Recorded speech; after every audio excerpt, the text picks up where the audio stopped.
What is up, guys? How is it going? It's been a while since I've got to make a YouTube video, and it is with good reason. I've recently made a conversion over to the Magic the Gathering scene. I've been playing it since I was a little kid, and ever since the Magic the Gathering arena came out, I've been super addicted to how well it's made, in my opinion. I think the UI for it is fantastic. I think it really facilitates all the things that other game software that try and play Magic do. Anyway, without further ado, let's go ahead and hop right into this. This, hands down, the most clutch victory I have ever witnessed in the history of Magic the Gathering. Now, this is actually a recording from a live stream, so it is going to be just a tad bit laggy. I do apologize ahead of time for that. Anytime I download previous clips from Twitch, it's always kind of hit or miss, but and you're also going to kind of see me behind me here. I'm going to try and commentate what's going on in the matchup. I actually muted the clip because I have some music on there that probably couldn't have on YouTube. And yeah, so without further ado, let's go ahead and hop straight into it. Like I said, guys, probably the most clutch, hands down, glorious victory known to mankind. I'm going to pause it right before the victory happens, so that way I can break it down and show you guys what exactly it is that made it so juicy. So when we open up, you're going to see I've got two lands. This is a tricolor control deck. It runs white, blue, and black. The win con for it is Dawn of Hope. That's pretty much your only win con. It's very interesting. I've never actually ran a deck against a deck that was anything remotely close to it. But it's not my creation. Waifugate, I'm going to have his link to the deck down below in the description. So if you guys are interested and want to give him a shout out and go watch his content, he's a fantastic Twitch streamer, YouTube creator, all the work deck builder. So this is actually his design. I've tweaked the deck just a little bit, but I'm gonna link you guys like the original design for it. I think the only real changes I made to it are doing things like add detection tower in case I'm going against like a Golgari deck. Those Carnage Tyrants, the things that use a lot of hexproof. Outside of that, just kind of minor things here and there. So as you can see, I opened up. I do have the blue, white, and black available, so that way I can actually play that early seal away in case I have to. Usually, you don't ever really come across a need that early on. It does happen. That's why it's better safe than sorry. May as well have it available. Plus, I'm also going to tag team, be able to get that Sinister out by turn 4 if need be. Now, I am running a lot of dual lands, a lot of guild gates and whatnot. So I'm always going to be kind of a turn behind, but that also kind of forces me to use the cards accordingly. As you can see, I pulled an Immortal Sun. Excuse me. That's for my card draw. That's going to be huge in this deck. Card cycling, card draw are your number one focus. You need to get that out, and especially since we're going to be going against a deck like this with the Drakes.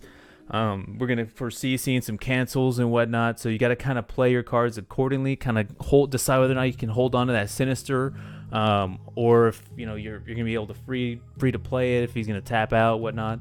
So as you can see, I got the Devious cover up as well as a Cleansing Nova. Cleansing Nova is also great against things that have like hexproof and whatnot. So as you can see, he's going to go ahead and move in with his Crackling Drake. I'm going to go ahead and seal it away because this is one of those cards that's going to continue to get bigger and bigger as he starts burning, adding stuff to the graveyard to kind of beef him up. He's going to go ahead and dive down, give Crackling Drake hexproof, which is going to essentially nullify my seal away because it can no longer target Crackling Drake. It does still cast. It still resolves. It just can't target him, so it doesn't have a creature that it took to exile with it. Settle the Wreckage is also a great one. I think I only have one, maybe two in this deck. It's great against those hexproof. However, there are better answers. I think things like Cleansing Nova, so that way you're not feeding lands into your opponent. But it is good early on, and it does kind of help. Oh, does he have? He's got 2 white untapped mana and 2 of any color. I mean, he's got the Settle? Does he not? As you can see, he tries to play the Teferi here. We've seen that strategy quite a bit, especially early on in the arena days. I got my Surveil, able to see a Varashka, which is huge with this deck. I can't tell you how many times Varashka has been a lifesaver for me, not only for the +2 life gain, but also for being able to get rid of creatures. Like in this instance with this Crackling Drake, he tapped out to attempt to play that Teferi there. He's got the 1 mana. Now there is certain cards out there that could have played, but I doubt he had it, so went ahead and cast it, try and get rid of it while he was, for the most part, tapped out. He does cast his Niv.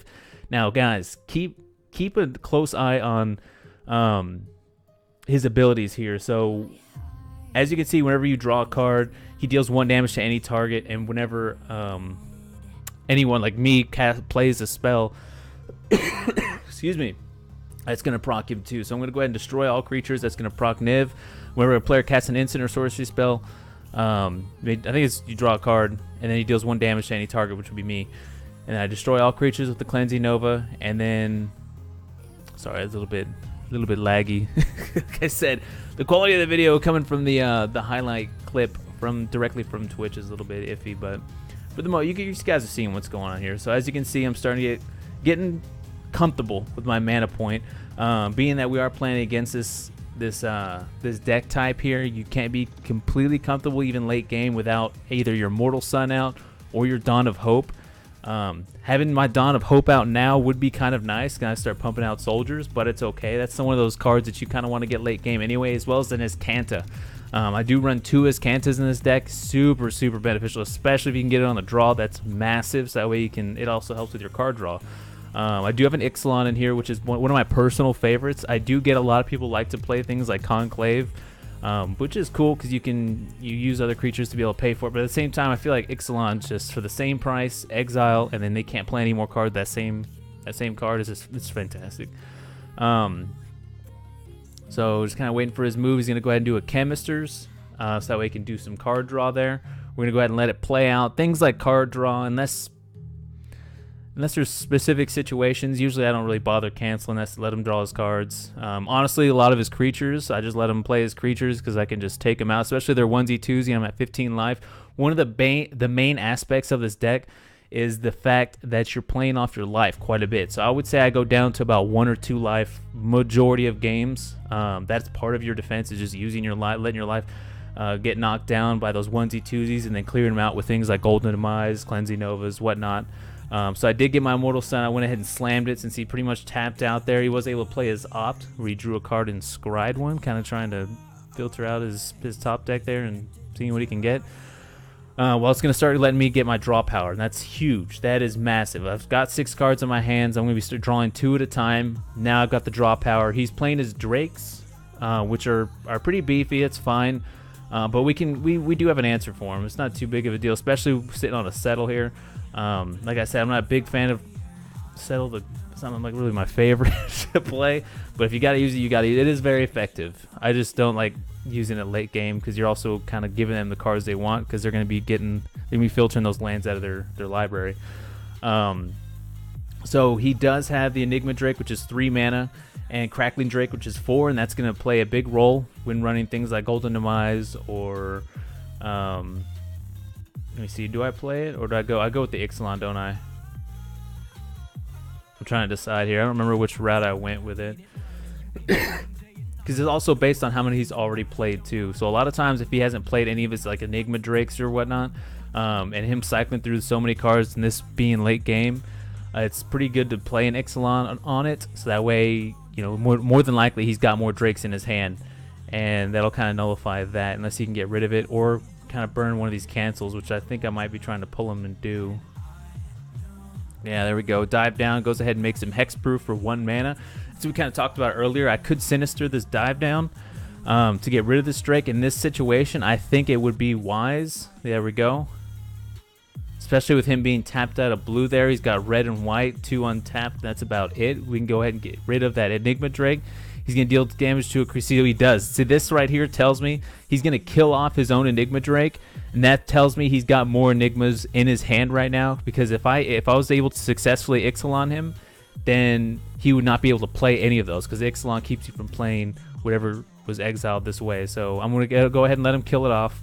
I'm going to go ahead and Surveil. I don't really need any more mana at this point. I mean, more mana under control is always good, but with Immortal Sun making things a lot cheaper, there's other more important cards that I could utilize now versus later. Especially since I'm getting a 2-card draw from Immortal Sun anyway. He's going to go ahead and Chemist. Now I'm taking a look at the seal away here in case he swings with Crackling Drake, and we can also pull out another cancel too, worst case, and I can go ahead and soak 9. So that's what my current thought process is. Swing in with 9. I could take it, not the end of the world, but I'm still going to go ahead and play a seal away if he does swing, and also be able to pull a cancel with it too. So win-win. If he doesn't play the cancel, then I get to get rid of a Crackling Drake, and if he does play a cancel, then I get rid of a cancel. So go ahead and seal him away. Does he play through? It does. It does go through. Got rid of it. And we're going to go into...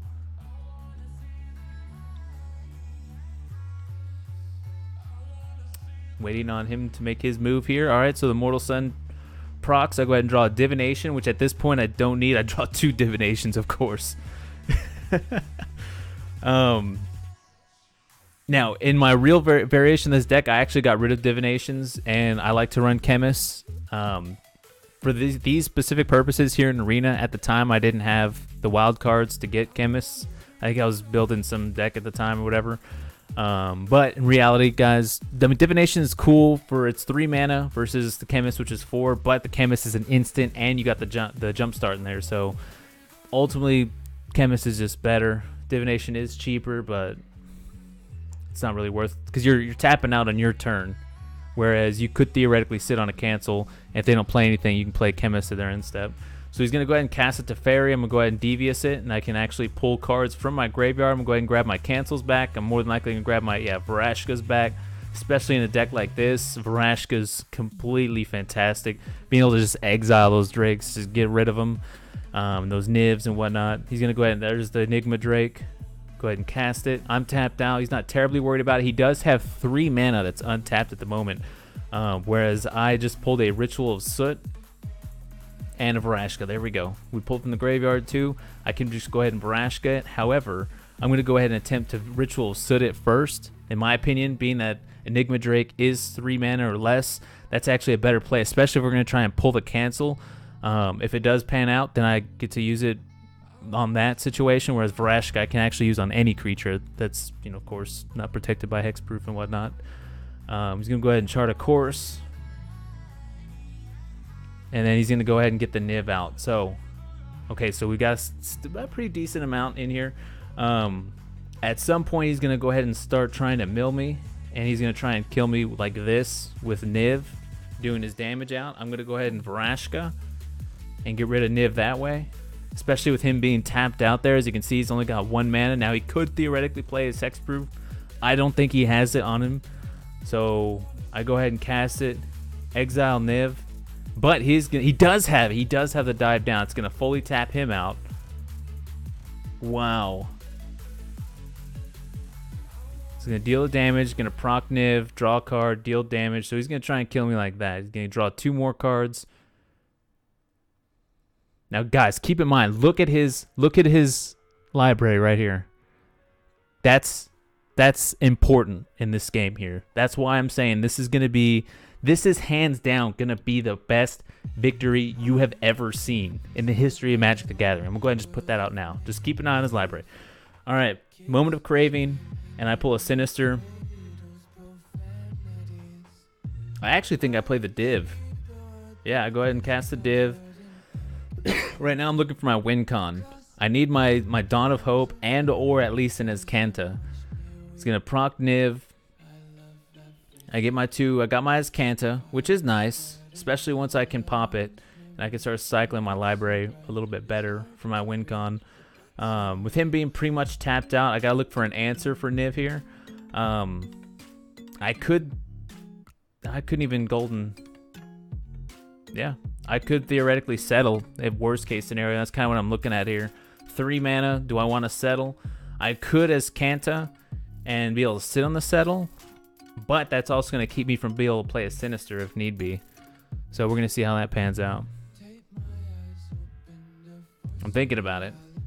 I think I would go, Azcanta drops, that way I can continue looking for my win con here. And then we're going to sit. If I have to play a Sinister, I have to play a Sinister, but I've also got Settle on my back card here if need be. So he's going to go ahead and proc the Niv, do his damage, excuse me. By the way, guys, I do apologize for not... I actually had a picture of a Magic card here behind me to kind of get rid of me behind me, but then it would be a little bit more difficult for you to see the full hand, so... Figure it's not too distracted enough. Alright, so he goes in and gets another Drake out. So as we said before, He's probably got those pocket drakes.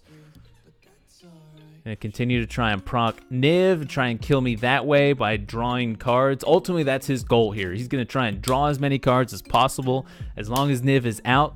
Not necessarily for the card draw itself, but just to proc Niv to do 1 damage directly to me. And that's his goal here. As well as he's gonna be pulling cancels to try and protect Niv. That's what he's doing as well, trying to protect Niv. Not only is he pulling cancels by drawing cards, but also dealing that 1 damage out to me.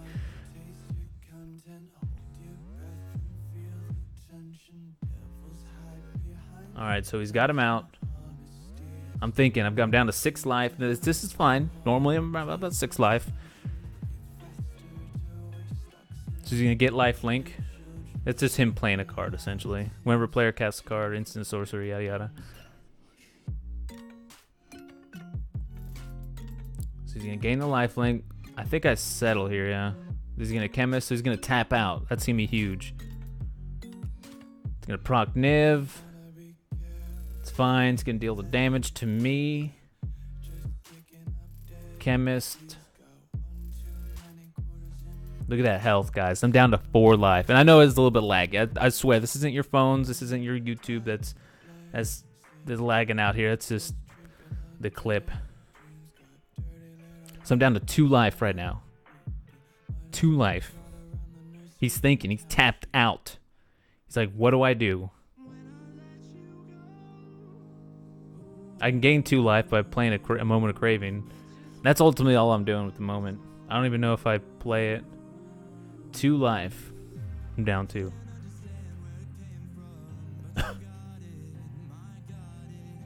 Alright, so as Kanta, I'm going to go ahead and transform it for not only the mana, but also the card draw. I'll be able to cycle my deck for my win con. So go ahead and drop the Demir Guildgate. Alright, so I've got the Varashka. It's going to gain me 2 life. I'm going to be able to trade. With him being tapped out, that works out great for me.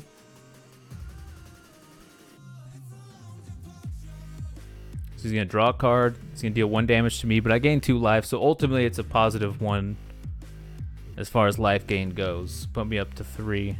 So during his initial draw phase, and I'm getting rid of a Niv since he's tapped out now.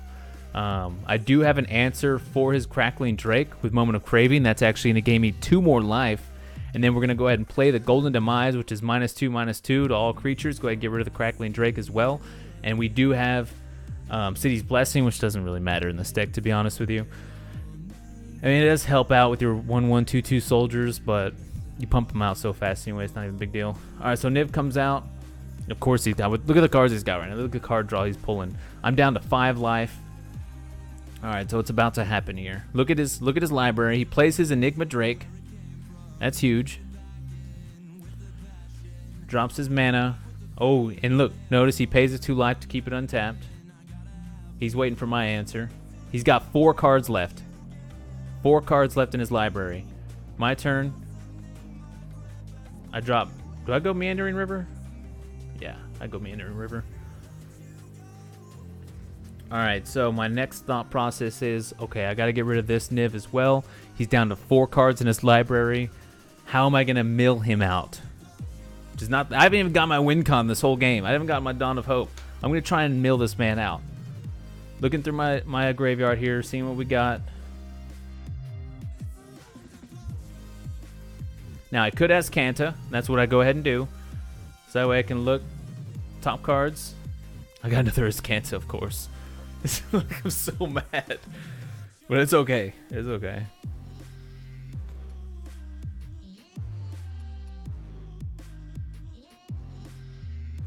Alright, so now it's just on the Gods of Fate. Niv, he draws. Deals 1 damage to me. That's going to break me down to 4 life. Now bear in mind, guys, he's at 3 health. 3 health. Or 3 cards in his library. Excuse me. 3 cards in his library. I'm going to settle. And when I cast this settle, think about the stack here. I'm going to cast this settle. That's going to force him to draw a card. So then he'll be down to 2 life. Or 2 cards in his library. Why do I keep saying life? So then he tries to... Hold on, wait.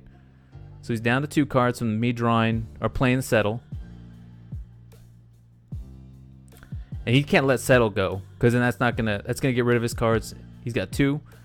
All right, so boom. He just played Syncopate. That's gonna force him to draw again. It's gonna proc Niv. That's gonna bring him down to 1 card in his library, right? It goes on the stack to try and cancel. I'm gonna go ahead and try and Sinister him. That's gonna force him to draw again, bring him down to 0 cards in his library. It goes onto the stack. And guys, watch the stack.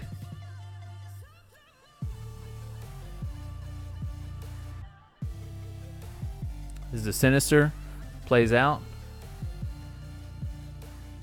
And there it is. He just shot himself in the foot with that card. That card right there is going to force him.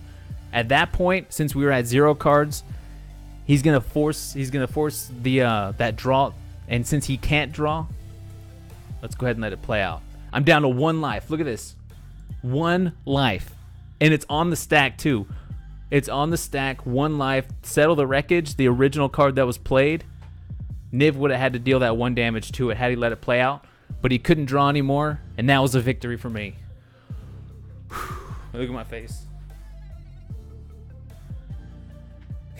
I was like, oh. Oh man, what a victory. Okay. So, appreciate you guys for tuning in. Like I said, that was just, it was on the stack. It was right there. 1 life. Had it just played out, had he had 1 more card in his library, then Niv would have dealt out that last damage and would have taken me out. But he didn't. He milled himself out essentially by canceling my cancel. So had he just let it play out, then Niv would have just killed me. He just shouldn't have canceled. But if you haven't already, guys, follow me over on Twitch at twitch.tv/Scottoria for some live gameplay. Once again, shout out to Waifugate. I'm going to have his links down below, so you can check out his Aether Hub and see how his deck is. He's the original maker of it. This video wasn't originally meant to like teach you about that deck. It was more about that victory there. So I do plan on making a video that does elaborate a little bit more on it. And I did get permission from him to make the video and be like, hey, is it cool if I make a video on your deck? And he's like, yeah, man, it's fun. And at Clash Scottoria is my Twitter. Make sure you guys follow me there. See whenever I go live, whenever I drop videos. Subscribe here on YouTube and hit that like button, the little bell if you want to see some more Magic the Gathering vid. Discord.gg/thekillsquad, all one word. Make sure you guys hop into the Discord server. We talk about everything from Magic the Gathering to Path of Exile to cats or tacos or whatever. As a heads up, though, we are going to be having a baby anytime, any day, any moment now. So it might be just a little bit before my next video. It's kind of dependent on when baby comes. But appreciate you guys for tuning in, and I'll see you again very soon.